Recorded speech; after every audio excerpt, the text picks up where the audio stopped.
اهدنا الصراط المستقيم.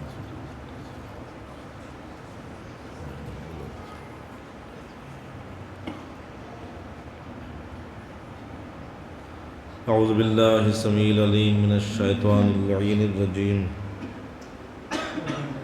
بسم الله الرحمن الرحيم. الحمد لله الذي هدانا لهذا وما كنا لنهتدي لولا أن هدانا الله لقد جاءت رسل ربنا بالحق. الصلاة والسلام على رسول الثقلين محبوب رب المشرقين جد الحسن والحسين مولانا بالقاسم محمد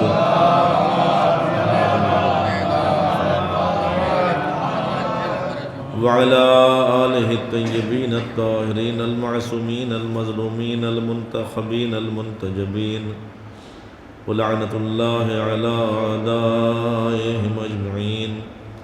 أما بعد فقد قال الله الحكيم في كتابه الكريم بسم الله الرحمن الرحيم إن الدين عند الله الإسلام. صلوات محمد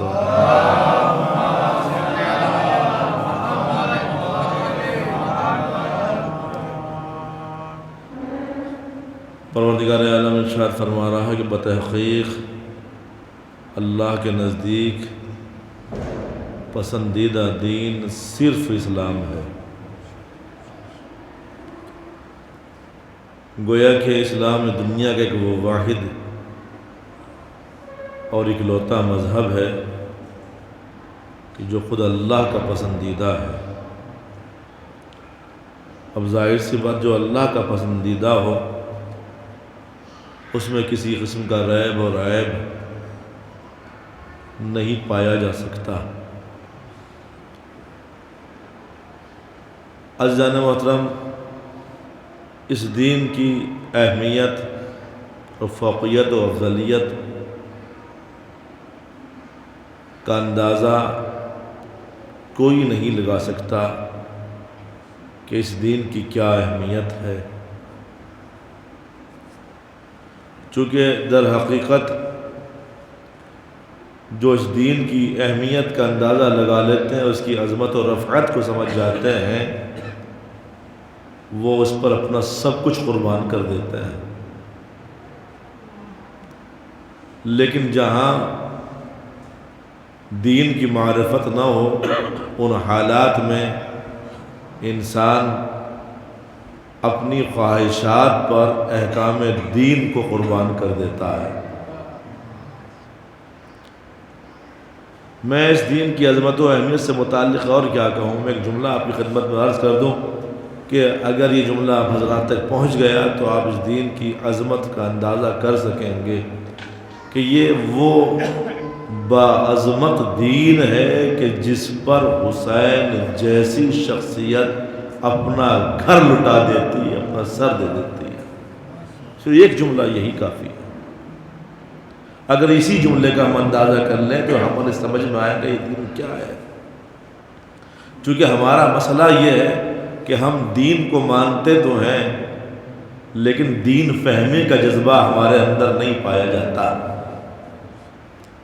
ہم دین فہمی سے، اسلام فہمی سے بہت دور ہیں، لیکن احکام اسلامی کو ہم سمجھتے ہیں، ٹھیک ہے، لیکن جب تک دین فہمی کا جذبہ ہمارے اندر پیدا نہیں ہوگا تو ہم دین کو سمجھ نہیں پائیں گے اور احکام دین پر صحیح سے عمل بھی نہیں کر پائیں گے. چونکہ اس دین کا تعلق عقل اور شعور سے ہے.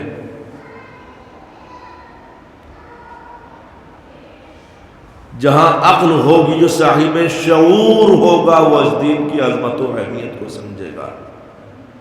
لیکن جہاں عقل نہ ہو اور شعور نہ ہو تو ان حالات میں انسان اپنے آپ کو مسلمان بھلے ہی کہے لیکن وہ اسلام کا دشمن ثابت ہوتا ہے. آج کل کے حالات جو ہیں ہمارے یہاں، میں نے اکثر و بیشتر عرض کیا ہے کہ ہم لوگوں نے اصل میں عقل کو تو بھول گئے لیکن جذبات کا تعلق دین سے جوڑ دیا. جبکہ اسلام کا تعلق فقط عقل سے ہے، شعور سے ہے، جذبات سے نہیں ہے. مثال کے طور پر ابھی 2 دن پہلے کے ایک واقعہ میں آپ کو سناتا ہوں۔ دین کیا ہے؟ ایک مجلس ہو رہی تھی، وہاں ایک نامور خطیب مجلس پڑھنے کے لیے آئے، اور آنے کے بعد انہوں نے لوگوں کو ہدایات دیں۔ اصل میں غلطی ہماری بھی نہیں ہے، جو لوگوں کو ہدایات دیں میں پہلی ہدایت یہ دی کہ ماسک کی ضرورت نہیں ہے، سوشل ڈسٹینسنگ کی کوئی ضرورت نہیں ہے، آپ فرش اعضاء پہ آ کر کے بیٹھ گئے ہیں، اور جب آپ بیٹھ گئے ہیں تو اب یہاں کورونا کا کوئی مطلب نہیں ہے، کیونکہ حسین کے نام پر کورونا بھاگ جاتا ہے۔ ہمارے سلام ایسے حسینیوں پر کہ جو اتنا شعور رکھتے ہیں کہ فرش اعضاء پر نظام الہی بدل جاتا ہے۔ اب کیا کہیے گا علماء اور فقہا کے لیے کہ جو فتوے دے رہے ہیں کہ احتیاط کرنا ضروری ہے، احتیاط کرنا شرط ہے۔ اب بتائیے ان لوگوں کو بڑا مانا جائے یا ان کو بڑا مانا جائے؟ نتیجہ یہ ہوا کہ لوگ مصافحہ بھی کر رہے ہیں، ماسک کا نام و نشان نہیں ہے۔ تو مطلب کیا؟ اس کا مطلب یہ ہوا کہ ہم جذبات سے کھیل بھی رہے ہیں اور قوم کو جذباتی بھی بنا رہے ہیں۔ ہم نے ممبروں سے ابھی تک لوگوں کو دین سمجھایا نہیں۔ یہ دین وہ دین ہے کہ جو اپنے واجب عمل کو بھی جان بچانے کے لیے حرام بھی قرار دے دیتا ہے۔ میں نے بہت بڑا جملہ کہہ دیا جانے کے بعد، اگر کوئی مثلا خدا نہ کرے کوئی ڈاکٹر صاحب بیٹھے ہوئے ہیں، بھلے وہ میں تو اس وقت ہم متوجہ نہیں ہے، صلوات اللہ محمد و آل محمد کو، روزہ واجب ہے، روزہ واجب ہے، مستحب اور مباح نہیں ہے، واجب، ہر حالت میں آپ کو روزہ انجام دینا ہے۔ اور روزے کے لیے جو اہمیت بیان کی کہ اگر کوئی انسان پیدر پہ 3 روزے 3 مرتبہ پکڑا جائے، روزہ ترک صوم کی جرم ہے، روزہ ترک کرنے کی جرم ہے، وہ واجب القتل ہے۔ یہ ملا یہ حضرت الفقی سے میں نے حدیث پڑھی چھٹے امام کی، نہیں یہ روزے کی اہمیت ہے کہ ہر حال میں روزہ رکھنا ہے۔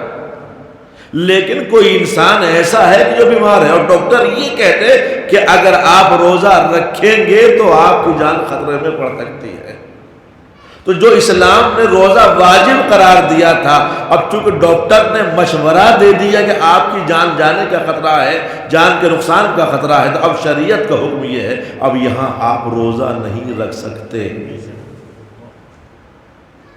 گویا کہ شریعت کی نگاہ میں، دین اسلام کی نگاہ میں جان کی بڑی اہمیت ہے، تو جو اللہ اپنے واجب کا حکم واپس لے لے تو اب آپ تصور کر سکتے ہیں کہ ان حالات میں دیکھیے یہ نظام الہی ہے، یہ عذاب، یہ تمام تر چیزیں یہ نظام الہی ہے، اور جو نظام اللہ نے بنا دیا تو اس سے کوئی بچ نہیں سکتا، خواہ علماء ہو، فقہا ہو، مراجع ہو، ولی ہو، مومنین ہو، متقین ہو، صالحین ہو، کوئی بھی ہو، اس سے کوئی بچ نہیں سکتا۔ اللہ نے آگ کے لیے ایک نظام بنایا ہے، جلانا۔ میں ہاتھ لگاؤں تو جلائے گی، کوئی ڈاکٹر ہاتھ لگائے گا تو کیا جلائے گی؟ نہیں۔ کوئی مجتہد ہاتھ لگائے کیا جلائے گی؟ نہیں۔ آپ کو تصور کریں، پانی کی فطرت ڈبو دینا، کیا میں پانی پہ چل جاؤں گا؟ کیا آپ مولانا چل جائیں؟ نہیں جانے گا۔ میرے لیے بھی وہی حکم ہے، وہ آپ کے لیے بھی وہی حکم ہے، وہی مرجع کے لیے حکم ہے۔ ویسے یہ نظام کائنات، یہ بیماری جو ایک نظام کائنات بن چکا ہے، جو ہماری بدعمالیوں کا سبب بنا ہے۔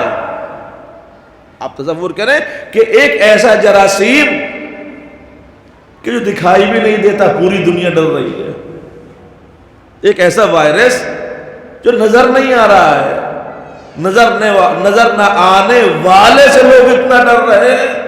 یہ نظام کائنات دیکھیں، اللہ اپنی طاقت کا اندازہ کرانا چاہتا ہے کہ تم ہماری طاقت کا اندازہ تو کرو۔ جو نظر نہ آنے والا اتنا چھوٹا ہو، وائرس اتنا چھوٹا ہو جو نظر بھی نہ آ رہا ہو، اس نے دنیا کو تباہ و برباد کر ڈالا، لیکن جو ذوالفقار سب کے سامنے نظر آئے گی، جب امام عصر ظہور فرمائیں گے، چونکہ یہ بھی وہیں سے نازل ہوئی ہے، صلوات بس جانے کے لیے دین فہمی کا جذبہ ضروری ہے. دین کا تعلق عقل سے ہے، شعور سے، جذبات سے نہیں. اب یہاں سے دو باتیں آپ کی خدمات میں مجھے عرض کرنا ہے. دین ہے کیا؟ دیکھیں دو لفظ ہیں، ایک ہے شریعت، ایک ہے دین. ہم جسے شریعت کہتے ہیں اسے دین سمجھتے ہیں، دین کو دین سمجھتے ہی ہیں، لیکن یہ دونوں لفظ الگ الگ ہیں. دین الگ ہے، شریعت الگ ہے. میں بلکہ لفظوں کو اور آسان کروں، دین یعنی اصول دین، توحید، عدل، نبوت، امامت، قیامت. دین یعنی عقیدہ، شریعت یعنی احکام، یعنی فروع دین. احکام یعنی جو حکم نازل ہوئے، نماز پڑھو، روزہ رکھو، امر بالمعروف کرو، نہی عن المنکر کرو، حج کرو، خمس دو، زکوٰۃ دو، یہ احکام ہے. دین اور شریعت میں فرق کیا ہے؟ ایک سوال یہ ہے. دیکھیے جناب آدم علیہ السلام سے لے کر خاتم النبیین صلی اللہ علیہ وآلہ وسلم تک، میں زیادہ وقت نہیں لوں گا آپ حضرات کا، آپ تک جو تھا دین ایک ہے. حضرت آدم سے لے کر آج تک جو دین چلا آ رہا ہے وہ ایک ہے، وہ بدلا نہیں. لیکن شریعت کی طرف اگر متوجہ ہو، شریعت ایک نہیں آئی ہے، شریعت چار آئی ہے. دین ایک آیا ہے، شریعت چار. اب کون کون شریعت ہے؟ کون کون سے صاحبان شریعت انبیاء علیہم السلام ہیں؟ پہلے نبی حضرت نوح علیہ السلام جو صاحب شریعت نبی ہیں. پہلی شریعت شریعت ابراہیم علیہ السلام. دوسری شریعت ہو گئی شریعت موسیٰ علیہ السلام. تیسری شریعت شریعت عیسیٰ علیہ السلام. چار ہو گئے. اور اس کے بعد پانچویں شریعت اور آخری شریعت یعنی شریعت محمد مصطفیٰ صلی اللہ علیہ وآلہ وسلم. تو یہ پانچ شریعتیں، شریعت نوح، شریعت ابراہیم، شریعت موسیٰ، شریعت عیسیٰ، شریعت خاتم النبیین، پانچ شریعتیں اللہ نے بھیجی ہیں. لیکن دین ایک بھیجا. میں اکثر و بیشتر مثال دیتا ہوں اور تاکہ میری بات کی وضاحت ہو جائے، میں جلدی سے تھوڑا آگے بڑھ جاؤں اور دوسرے مطالب آپ حضرات تک پہنچا سکوں. سوال یہ کہ جب دین ایک آیا ہے تو شریعتیں پانچ کیوں ہیں؟ ہر صاحب عقل، صاحب شعور یہ سوال کر سکتا ہے کہ جب دین ایک ہے تو شریعتیں پانچ کس لیے ہیں؟ بتائیں کیا جواب دیں؟ شریعتیں اپنے زمانے کے اعتبار سے آئی ہیں. میں ایک بات مثال عرض کروں، چھوٹی سی مثال جانے کے نام. اللہ نے آپ کو صاحب اولاد بنایا،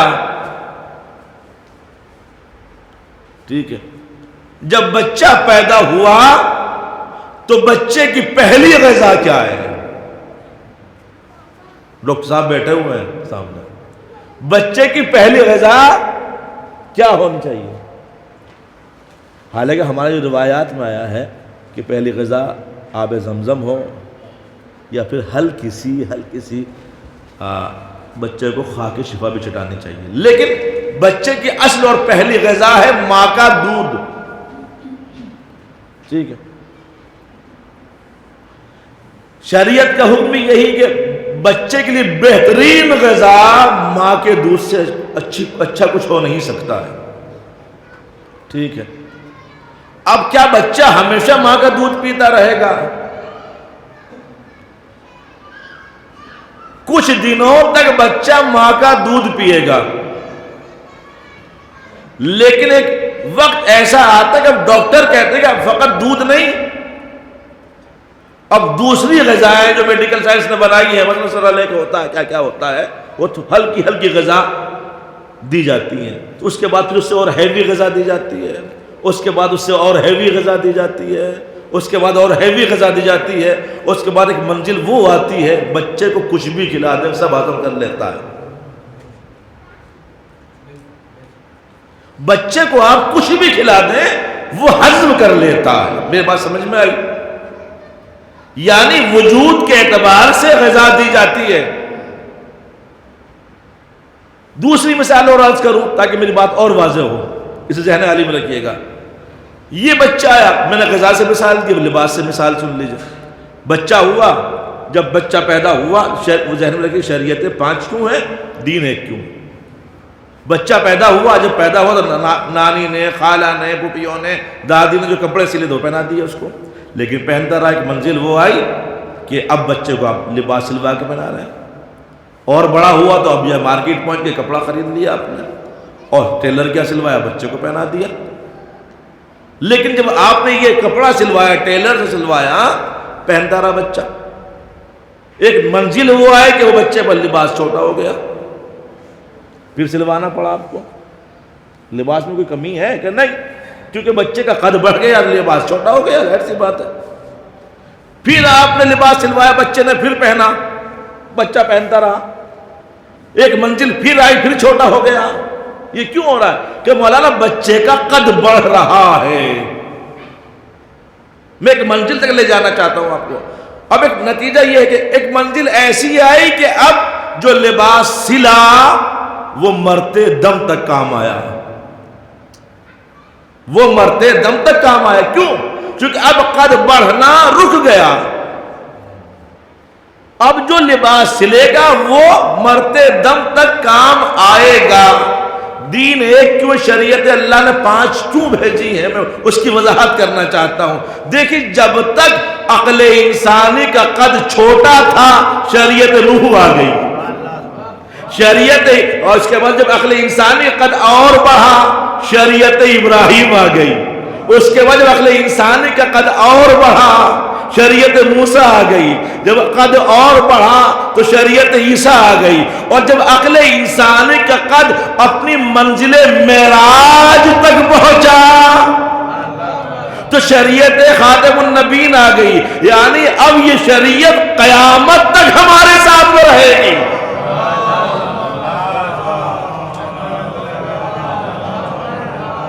تو یہ ہے دین.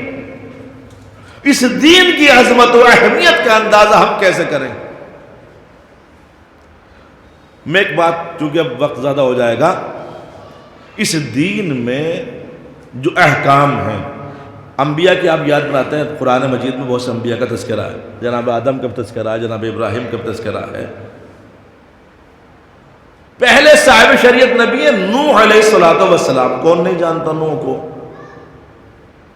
کشتی نوح کو کون نہیں جانتا؟ آپ نے بارہا بھی مجالس میں سنا. کشتی نوح کوئی نہیں جانتا. کشتی بنائی ہے آپ نے، نتیجہ یہ ہوا کہ وہ اب پھر سیلاب آیا، آسمان سے پانی، زمین سے پانی. جو مومنین تھے وہ سوار ہو گئے، باقی سب مارے گئے. لیکن پسر نوح بلندی پر پہنچ گیا. مولانا ابن حسن نونہروی صاحب کرلا، شاید کچھ بزرگ یہاں پہ ایسے بیٹھے انہوں نے دیکھا ہوگا ان کو. میری عمر کے لوگوں نے یا مجھ سے کم عمر کے لوگوں نے نہیں دیکھا ہوگا، لیکن نام ضرور سنا ہوگا ان کا. وہ بڑا اچھا جملہ کہتے تھے کہ جب پسر نوح جان بچانے کے لیے کشتی چھوڑ کر پہاڑ کی بلندی پر گیا تو نوح نے آواز دی، بیٹا آ جا، ارکب معنا یا بنیا، ارکب معنا یا بنیا، آ جا، سوار ہو جا ہمارے ساتھ کشتی میں. بیٹا کہہ رہا، بابا ہم پہاڑ پر پناہ لے لیں گے، ہم پہاڑ پر پناہ لے لیں گے. لیکن جب پانی بڑھنا شروع ہوا تو اب پہاڑ ڈوبنا شروع ہوا. ایک سوال کروں، ابن حسن نونہروی صاحب پڑھا کرتے تھے کہ بتائیں کہ پہلے کون ڈوبا؟ پہلے کون ڈوبا؟ نوح کا بیٹا ڈوبا یا پہاڑ ڈوبا؟ کون ڈوبا؟ کہ پہاڑ ڈوبا، پھر پسر نوح ڈوبا. کیا اچھا جملہ کہا کرتے تھے مرحوم، کہتے تھے کہ پہلے باطل کو پناہ دینے والا ڈوبا، بعد میں باطل ڈوبا. ایک پیمانہ دے دیا، بتا دیا کہ ہمیشہ یاد رکھنا باطل بعد میں ڈوبا کرتا ہے، پہلے پناہ دینے والے غرق ہوا کرتے ہیں. صلوات محمد وآل محمد. اچھا کہیں آپ کو نہیں ملے گا کہ بھائی آپ جو ہے ان انبیاء کی یاد منایا کریں، کہیں ملا آپ کو؟ آدم کی یاد میں سال میں ایک مرتبہ ایک پتلا بنا لیجئے گا اور اس کے سامنے سر جھکا لیجئے گا، نہیں ملے گا آپ کو۔ جناب نوح علیہ السلام کی یاد میں کوئی حکم ملا ہو اللہ کی طرف سے کہ منزل تک لے جا رہا ہوں، منزل سے اور قریب ہو رہا ہوں، کہ سال میں ایک مرتبہ ایک چھوٹا سا دریا یا ایک چھوٹی سی کشتی بنا لینا اور چھوڑ دینا، کوئی نہیں۔ موسیٰ کی یاد نہیں، جناب عیسیٰ کی یاد، لیکن جناب ابراہیم علیہ السلام کی یاد منانے کا حکم ہے۔ یاد ابراہیم و اسماعیل کیوں منانے کا حکم؟ سوال یہ ہے کہ مولانا اصل میں اس کا تعلق ہے قربانی سے، اس کا تعلق ہے قربانی سے۔ اچھا یہ کیا ہے؟ باپ نے خواب دیکھا، صبح کو بیٹے سے بیان کہ بیٹا ہم نے خواب دیکھا ہے کہ ہم تمہیں ذبح کر رہے ہیں، تو بیٹے نے کہا بابا جو آپ نے دیکھا ہے کر گزریے، انشاءاللہ آپ مجھے صبر کرنے والوں میں پائیں گے۔ میں کہوں گا یا ابراہیم علیہ السلام کیوں بتا رہے ہو اسماعیل کو، جب یہ کام انجام دینا تو دھوکے سے کر دیجئے؟ کہ نہیں، شہادت دھوکے سے نہیں ہوا کرتی ہے، شہادت بتا کر کے ہوا کرتی ہے۔ آج زمانے کے بعض افراد کہتے ہیں کہ صاحب جب حسین کو معلوم تھا کربلا میں مارا جاؤں گا، حسن کو معلوم تھا زہر دیا جا رہا ہے، مولا علی کو معلوم تھا ابن ملجم مسجد میں بیٹھا ہوا ہے، تو کیوں گئے؟ جب خبر تھی مار دیا جاؤں گا تو یہ معاذ اللہ نخل کف نباشر، خودکشی ہوئی۔ مسئلہ وہی، اب تو اپنے بھی سوال کرتے ہیں، لیکن جانے گرامی یہ وہی لوگ سوال کرتے ہیں جن کا تعلق نہ عقل سے ہو نہ علم سے ہو۔ ابھی تک معرفت رسول و اہل بیت رسول حاصل نہیں کر سکے۔ ہمارا علم اور ہے، ان کا علم اور ہے، ہم میں اور ان میں زمین آسمان کا فرق ہے۔ ہم فقط سامنے دیکھ سکتے، پیچھے نہیں دیکھ سکتے ہیں۔ جو علم ان کا ہے ان کو علم لدنی حاصل ہے، انہیں علم غیب حاصل ہے۔ مجھے نہیں معلوم کہ میری موت کیسے ہوگی، طبعی موت ہوگی، بستر پر ہوگی، روڈ ایکسیڈنٹ ہوگا، قتل کرے گا، کیا ہوگا مجھے خبر نہیں ہے، میں کیسے مروں گا۔ لیکن یہ اہل بیت اطہار علیہم السلام ہے جنہیں خبر ہے کہ اللہ ہمیں کس حالت میں بلانا چاہتا ہے، انہیں خبر ہے۔ حالانکہ ایک آپشن ان کے پاس ہے کہ آپ جان بچا سکتے ہیں، لیکن پتہ ہے کہ اللہ اسی میں راضی ہے کہ حسین میدان کربلا میں آ کر شہید ہو جائے۔ اللہ اسی پہ راضی ہے کہ علی کسی رمضان کو شہید ابن ملجم کے ہاتھوں شہید ہو جائے۔ امام حسن علیہ السلام جودہ بنت اشد لعنت اللہ علیہا کے ہاتھ سے زہر پی کر شہید ہو جائے۔ تو ہمارے علم اور ان کے علم میں فرق ہے، انہیں خبر ہے اللہ کیا چاہتا ہے، ہمیں خبر نہیں اللہ کیا چاہتا ہے۔ خطیب اکبر کہا کرتے تھے، اور بڑی اچھی انہوں نے مثال دی تھی، کہ یہ جو کہتے ہیں بعض لوگ کہ جو حسین کو خبر تھی مار دیے جائیں گے، قتل کر دیے جائیں گے، تو کیوں آئے کربلا میں؟ معاذ اللہ خودکشی کے حکم میں آئے گا ایسا تو؟ استغفر اللہ ربی واتوب الیہ۔ تو کہتے تھے، بڑی اچھی مثال انہوں نے دی، بات کو بڑے اچھے انداز، مثالی مجلسیں ان کی ہوا کرتی تھی۔ اس صدی کا سب سے مثالی خطیب وہی تھا، جو ان کی مثالیں ہوتی تھیں وہ واقعاً ہر انسان قبول کرتا تھا، اس میں کمی نہیں نکالتا تھا۔ وہ کہتے ہیں دو نوجوان ٹہل رہے ہیں ایک پٹری کے کنارے، جہاں سے ٹرین گزرتی ہے، ٹہلتے ہوئے جا رہے تھے، راستے میں ایک پلیا دیکھی جہاں پر انہوں نے دیکھا کہ وہاں پر کچھ دہشت گردوں نے ایک بم نصب کیا ہوا ہے، بم لگایا ہوا ہے، تاکہ جب وہ ٹرین یہاں سے گزرے تو یہ بم پھٹ جائے، جب بم پھٹے تو جو ہزاروں جانیں اس کے اندر سب مر جائیں گے۔ کئی نوجوانوں نے وہ دیکھا کہ روکیں کیسے، موبائل ان کے ہاتھ میں نہیں، فون ان کے ہاتھ میں نہیں، کیسے روکا جائے، کیا کریں، کیا طریقہ نکالا جائے، ورنہ ہزاروں جانیں چلی جائیں گی، کون سا راستہ اختیار کیا جائے۔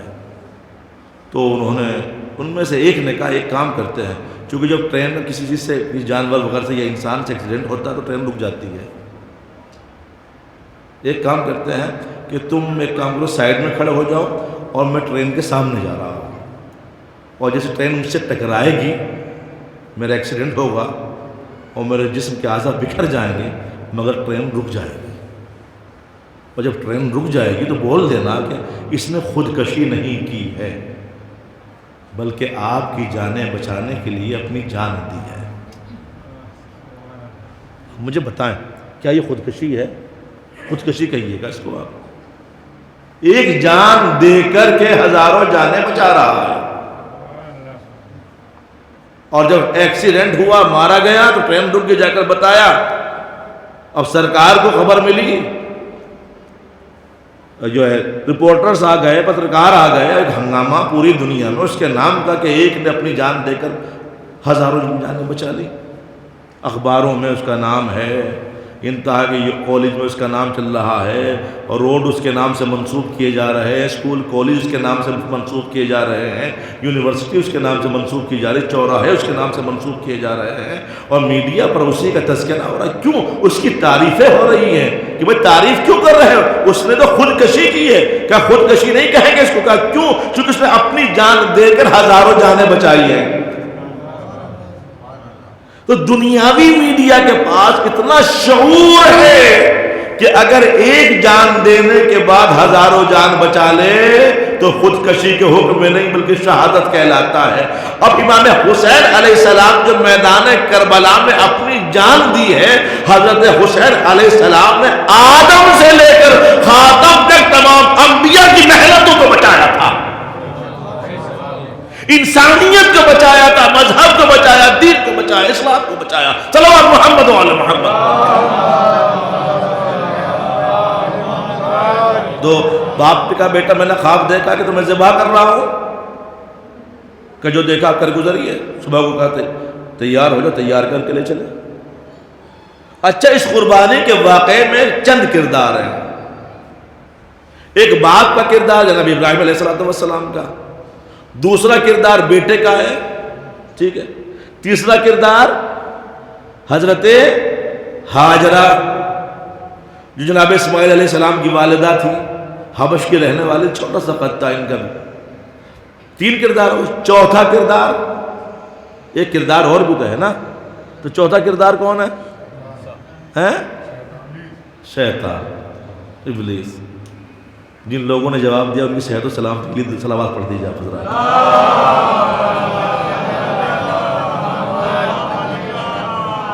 اب چونکہ ابلیس قربانی سے بہت ڈرتا ہے، بڑا پریشان ہے، روکوں تو کیسے روکوں؟ قربانی دینے والا نبی ہے، قربان ہونے والا نبی ہے، کیا کریں؟ لیکن آیا، آخری جملے پڑھ رہا ہوں اس طرح مسائل، آیا جناب ابراہیم علیہ السلام کے پاس تو نہ گیا، توجہ چاہ رہا ہوں، حضرت اسماعیل علیہ السلام کے پاس گیا کہ اسماعیل تمہیں خبر ہے یہ کہاں لے جا رہے ہیں؟ کہاں؟ دوست ملاقات کے لیے لے جا رہے ہیں، کہ تمہیں مارنے کے لیے لے جا رہے ہیں، قتل کرنے کے لیے، ذبح کرنے کے لیے لے جا رہے ہیں، نہ جاؤ، یہ بوڑھے ہو چکے ہیں، ان کے دماغ میں کمی آ گئی۔ تو اسماعیل مسکرایا، مسکرانے کے بعد کہا اچھا آپ ہیں، آپ ہیں؟ کہ اعوذ باللہ من الشیطان الرجیم۔ میں کہوں گا اسماعیل کیسے پہچانا؟ آپ نے شیطان کو کیسے پہچانا؟ کہ دیکھتا نہیں یہ نبی کے دماغ پر شک کر رہا ہے، دیکھا نہیں یہ نبی کے دماغ پر شک کر رہا ہے، تو جو نبی کے دماغ پر شک کرے، صلوات محمد و آل محمد پر،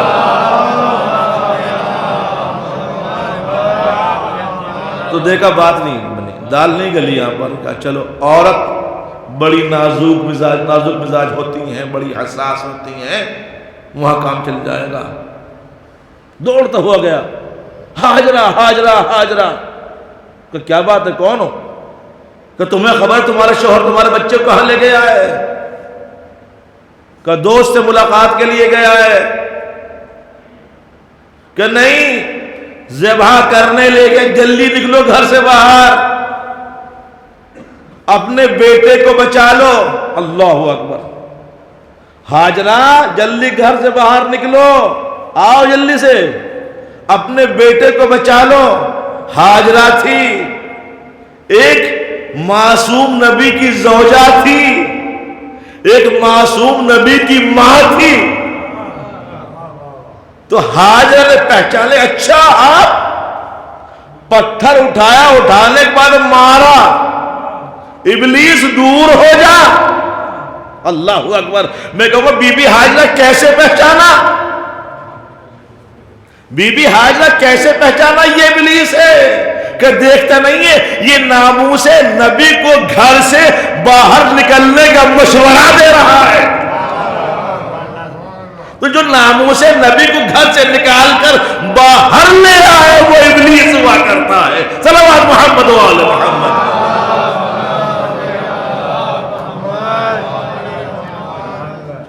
تو اللہ نے صرف جناب ابراہیم و اسماعیل کی یاد منانے کا حکم دیا ہے، جسے ہم قربانی کہتے ہیں، حج بھی کہتے ہیں. اور ظاہر سی بات اس کی بڑی اہمیت ہے. تو لیکن قربانی تو ہے، ایک ناتمام قربانی ہے. جو چھری رکھی ہے نا، چلی تو نہیں، تو ناتمام قربانی.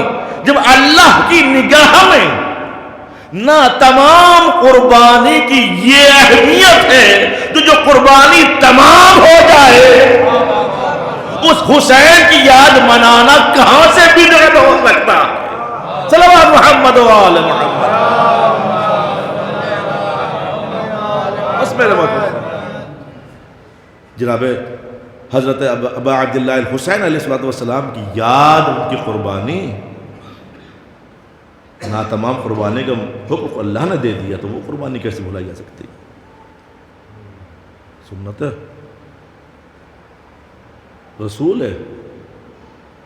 بس جانے کے نامی آج غالباً 2 ربیع الاول ہے اور ایام عزا کے فقط 6 دن باقی رہے. اور واقعاً اس عزاداری کی عظمت و اہمیت کا اندازہ اس برس آپ کو خود ہوا ہوگا.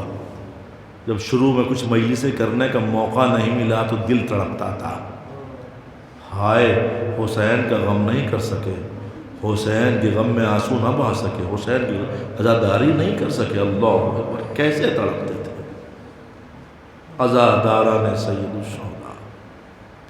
یہ حسین سے آپ کی محبت ہے. اللہ اکبر. اب ظاہر سی بات ہے جب کوئی کسی سے محبت کرتا ہے تو سامنے والا بھی محبت کیا کرتا ہے. کیا فقط ہم ہی حضرت ابا عبداللہ الحسین علیہ السلام سے محبت کرتے ہیں کہ نہیں؟ مولا بھی ہم سے بے پناہ محبت کرتے ہیں. آپ اندازہ کریں جب آپ کا چاہنے والا عزاداری کے لیے یا کربلا کی زیارت کے لیے گھر سے نکلتا ہے تو حضرت ابا عبداللہ الحسین علیہ السلام آواز دیتے ہیں، بھیا عباس میرا چاہنے والا گھر سے نکلا ہے، اس کی حفاظت کی ذمہ داری تمہاری ہے. کس قدر محبت ہے حضرت ابا عبداللہ الحسین علیہ السلام کو آپ سے. مجھے ایک واقعہ یاد آ رہا ہے، زیادہ پرانا واقعہ نہیں ہے، اور آپ اندازہ کیجئے گا مولا کی محبت کا، مولا آپ سے کتنی محبت کرتا ہے. اور رونے کے لیے یہی واقعہ کافی رہے گا. غالباً حلب سے ایک قافلہ زیارت کے لیے نکل رہا ہے. آپ نے دیکھا ہوگا جب کوئی صاحب زیارت کے لیے جاتے ہیں تو آپ رخصت کرنے کے لیے جاتے ہیں تو دل تڑپتا ہے، کاش میں بھی، کاش میں بھی جاتا. ہر مومن کی تمنا ہے کہ وہ بھی کربلا کی زیارت کرے. تو قافلہ جا رہا ہے، میں ایک نوجوان کھڑا ہوا، مولا حسین کی محبت بیان کر رہا ہوں، اندازہ کیجیے گا انشاءاللہ آنسو نہیں روک پائیے گا. کھڑا ہوا دیکھ رہا ہے، رو رہا ہے، کاش میں بھی جاتا، کاش میں بھی جاتا، کاش میں بھی جاتا، تڑپ رہا تھا. لیکن ایک مرتبہ اس نے ہمت کی اور عہد مصمم کیا، مجھے آج ہی جانا ہے.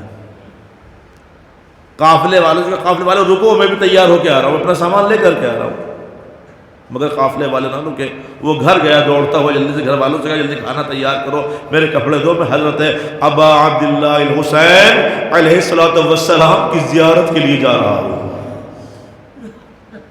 اس نے سامان لیا، پھر دوڑتا ہوا قافلے والوں کو آواز دیتا ہوا آیا، ایک قافلے والوں کہاں چلے گئے، رک جاؤ قافلے والوں رک جاؤ، قافلے والوں رک جاؤ، لیکن دور تک قافلے والے نظر نہیں۔ مولا حسین کی محبت انشاءاللہ بہت گریہ کیجیے گا، نظر نہیں آئے، نتیجہ یہ ہوا یہ آواز دیتا ہوا جا رہا ہے جنون کے عالم میں، مولا مولا مولا، اور قافلے والوں کا آواز، لیکن کہیں بھی وہ قافلے والے نہیں ملے۔ انتہا یہ کھانا کھانا بھول گیا، یہ بھول گیا کہ پاؤں میں کانٹے لگ رہے ہیں، پتھر لگ رہے ہیں، بدن میں پسینہ آ رہا ہے، جسم سے بدبو آ رہی ہے، کھانا سڑ چکا ہے، اسے خبر نہیں ہے، کپڑے میلے ہو گئے ہیں، مگر حضرت ابا عبداللہ حسین علیہ السلام کی محبت میں دوڑا چلا جا رہا ہے۔ لیکن ایک منزل ایسی آئی کہ اس نے اپنے آپ کو مولا کے حرم کے سامنے کھڑا پایا۔ غور کیجئے گا انشاءاللہ، اگر محسوس کیجئے انشاءاللہ گریہ بھی کیجئے گا۔ جیسے مولا کے حرم کے سامنے اپنے آپ کو کھڑا پایا تو خوش ہو گیا۔ مولا آواز السلام علیک یا ابا عبداللہ الحسین، اے آقا حسین آپ پر میرا سلام۔ سب بھول گیا، تھکان بھول گیا، کھانا بھول گیا، درد بھول گیا، چھالے بھول گیا، زخم بھول گیا، روٹیاں بھول گیا، سب بھول گیا۔ دوڑتا ہوا حرم مطہر میں داخل ہوا، زری کے سامنے کھڑا ہو گیا۔ لوگ دیکھنے لگے یہ کون آ گیا ہے، اس کے جسم سے بدبو آ رہی ہے، لباس میلا ہے، یہ کون ہے، کیا ہے، سمجھ میں نہیں آ رہا ہے۔ وہ کھڑا ہوا رو رہا ہے اور ایسا محسوس ہو رہا ہے کہ جیسے حضرت ابا عبداللہ الحسین علیہ السلام سے کلام کر رہا ہے، گفتگو کر رہا ہے۔ سب لوگ کھڑے ہوئے منظر دیکھ رہے تھے۔ اس کے بعد اس نے اپنا تھیلا اٹھایا اور تھیلا اٹھانے کے بعد اس کے اندر سے روٹیاں نکالی۔ اب سوچئے عزیزان گرامی، اس کے اندر سے اس نے روٹیاں نکالی اور روٹیاں نکالنے کے بعد ایک لقمہ کھا رہا تھا، ایک لقمہ ذریعہ مقدس میں ڈال رہا تھا۔ اب سوچئے کہ ایک لقمہ خود کھا رہا ہے اور ایک لقمہ زری میں ڈال رہا ہے۔ جو خدام کو نے دیکھا یہ کیا کر رہا ہے، خود کھا رہا ہے اور جو خراب روٹیاں جو ہیں وہ زری میں بھی ڈال رہا ہے، یہ سب کیا کر رہا ہے، برداشت نہیں ہوا۔ اس کے بعد جب روٹیاں ختم ہو گئیں تو مولا کا زائر نیچے قالین پر لیٹ گیا۔ مولا حسین کی محبت آپ سے، زائر زمین پر قالین پر لیٹ گیا۔ لیٹنے کے بعد جو زخمی پاؤں تھے، سوچیے آپ، جو زخمی پاؤں تھے وہ دونوں پاؤں اس نے زری پر رکھ دیے۔ زخمی پاؤں زری پر رکھنے تھے کہ خادموں سے رہا نہیں گئی، یہ کیا کر رہا ہے، اس کے پاؤں میں خون ہے، زخمی ہے، چھالے ہیں، زری خراب کر رہا ہے۔ ایک خادم آگے بڑھا، بڑھنے کے بعد ہاتھ پکڑا اور پکڑنے کے بعد کھینچتا ہوا لے گیا، حرم سے باہر جا کر کے چھوڑ دیا۔ خادم نے یہ کام تو کر دیا، لیکن جب شام کے وقت گھر گیا، گھر جانے کے بعد کھانا کھا کر کے بستر پر لیٹا ہے تو خواب میں دیکھا کہ مولا حسین علیہ السلام تشریف لے کر کے آئے ہیں، لیکن مولا کے چہروں کو دیکھنے کے بعد ایسا محسوس ہو رہا ہے کہ مولا خفا ہیں، مولا ناراض ہیں۔ چاہنے والے نے کہا مولا کیوں خفا ہیں، آپ کیوں ناراض ہیں؟ کہ تو نے یہ کیا کیا، کہ مولا میں سے کیا غلطی ہو گئی، کہ تو نے یہ جو میرے چاہنے والے کو میری زری سے پکڑ کے دور پھینک دیا، یہ تو نے غلط کیا ہے، میں تجھ سے ناراض ہوں۔ کہ مولا آپ نے دیکھنے میں کیا حرکتیں کر رہا تھا، وہ ایک ٹکڑا کھا رہا تھا، ایک ٹکڑا آپ کے ذریعے میں ڈال رہا تھا، وہ اپنے زخمی پاؤں اپنے آپ کے ذریعے مقدس سے لگا رہا تھا، کہ نہیں وہ ٹکڑا میری ذریعے میں ڈال نہیں رہا تھا، اللہ اکبر، وہ ٹکڑا میری ذریعے میں ڈال نہیں رہا تھا بلکہ وہ ٹکڑا مجھے کھلا رہا تھا، اللہ اکبر، وہ ٹکڑا مجھے کھلا رہا تھا۔ مولا کیسے؟ کہ جب وہ آیا تو مجھ سے کلام کر رہا تھا، وہ مجھ سے باتیں کر رہا تھا، تو میں نے کہا میرے چاہنے والے، مولا حسین کی محبت آپ سے، اے میرے چاہنے والے تو بھوکا پیاسا ہے، کھانا کھا لے۔ ایک مطلب وہ مجھ سے کہتا آقا آپ بھی تو بھوکے پیاسے ہیں، آپ کو میرے ساتھ کھانا پڑے گا، تو لہٰذا ایک لقمہ خود کھا رہا تھا، ایک لقمہ میری ذریعے میں ڈال رہا تھا۔ کہ مولا وہ کیا کر رہا تھا، اپنے زخمی پاؤں آپ کی ذریعے پر رکھ رہا تھا، کہ اس نے رکھے نہیں تھے، میں نے رکھوائے تھے، اللہ اکبر، اس نے پاؤں زمین پر رکھے نہیں تھے، میں نے رکھوا کے مولا کیوں، کہ میں میں نے دیکھا اس کے پاؤں میں چھالے ہیں، اس کے پاؤں میں کانٹے ہیں، تو میں نے کہا میرے ظاہر بیٹھ جا، تیرے پاؤں میں کانٹے لگے ہوئے ہیں، تیرے پاؤں زخمی ہیں، لا تیرے پاؤں سے کانٹے نکال دوں، لا تیرے زخموں کو صاف کر دوں۔ میں اس کے زخموں کو صاف کر رہا تھا، میں کہوں گا مولا یہ آپ کا چاہنے والا تھا، چاہنے والے کے پاؤں کے کانٹے وہ چھالے برداشت نہ کر سکے، مگر ہائے سید سجاد کربلا سے کوفے سے شام، پاؤں میں آبلے چھالے کانٹے، علی لعنت اللہ للقوم الظالمین سيعلم الذين ظلموا أيام منقلب ينقلبون إنا لله وإنا إليه راجعون۔ حضرات مومنین، چونکہ آپ کی آنکھیں نم ہیں اور معصوم کہتے ہیں جب آنکھیں نم ہوں اس وقت دعا کر لیا کرو، تو جو دعا کی جاتی ہے وہ فوراً قبول ہو جاتی ہے۔ ہمارے ڈاکٹر سید صاحب کی ہمشیرہ ان کی بہن علیل ہے، ان کا علاج ہو رہا ہے۔ آپ سبھی حضرات سے گزارش ہے 3 مرتبہ میوجی پڑھنے کے بعد ڈاکٹر صاحب کی بہن کے لیے اور ہم میں سے یہ ہمارے عزیز و احباب میں سے یہ جو مومن مومنات محبان اہل بیت اطہار علیہم الصلوۃ والسلام میں جو بیمار ہیں ان کی شفا کے لیے آپ حضرات دعا فرما دیں۔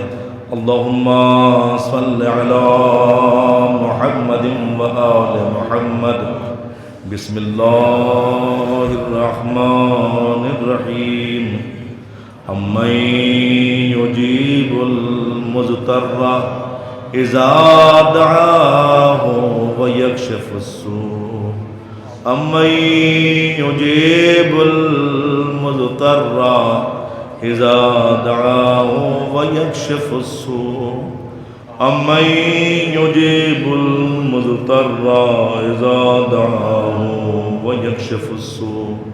اللہم صل علی محمد و آل محمد۔ یا اللہ تو واسطہ تیرے کلام کا، یا اللہ تو واسطہ اس آیت کے مصداق امام عصر عجل اللہ تعالی فرجہ شریف کا کہ امام عصر کے ظہور میں تعجیل فرما اور ان کے غلاموں میں ہم سب کا شمار فرما۔ یا اللہ ہم میں سے جو مومن مومنات بیمار ہیں، بالخصوص ڈاکٹر سید صاحب کی ہمشیرہ جو بیمار ہیں، ان کو شفاء کامل و عاجل عنایت فرما۔ یا اللہ ہماری اس مختصر سی عبادت کو قبول فرما لے۔ یا اللہ ہم پر اپنی رحمتوں کا نزول فرما۔ یا اللہ سبھی مومن مومنات ان کے اہل و عیال اور اہل بیت کے چاہنے والوں کی جان مال عزت و آبرو کی حفاظت فرما، سب کو عزتوں سے نواز، ذلتوں سے محفوظ فرما، سب کو دشمنوں پر غلبہ و فتح عطا فرما، سب کی جائز حاجات قبول فرما، سب کو جو بے اولاد ان کو اولاد عطا فرما، جو اولاد نرینہ کے متمنی ان کو اولاد نرینہ عطا فرما، اور جو صاحبان اولاد ان کو ان کی اولاد کا سکھ چین عطا فرما، ان کی اولاد کو نیک و صالح اور صاحب علم و تقوی قرار دے۔ یا اللہ تو دلوں کو نیتوں کے حالات سے واقف ہے، ہم تمام حاجات ایک دم بیان نہیں کر سکتے ہیں، ہماری جملہ حاجات صالحہ کو قبول فرما لے، ہمارے مرحوم و مرحومات کی مغفرت فرما، اور بانی مجلس کی جملہ حاجات کو قبول فرما اور ان کی جملہ مشکلات کو رفع و دفع فرما۔ امام عصر کے ظہور میں تعجیل فرما، تعجیل فرما، تعجیل فرما۔ ربنا تقبل منا انک انت السمیع العلیم۔ ماتم حسین حسین آگے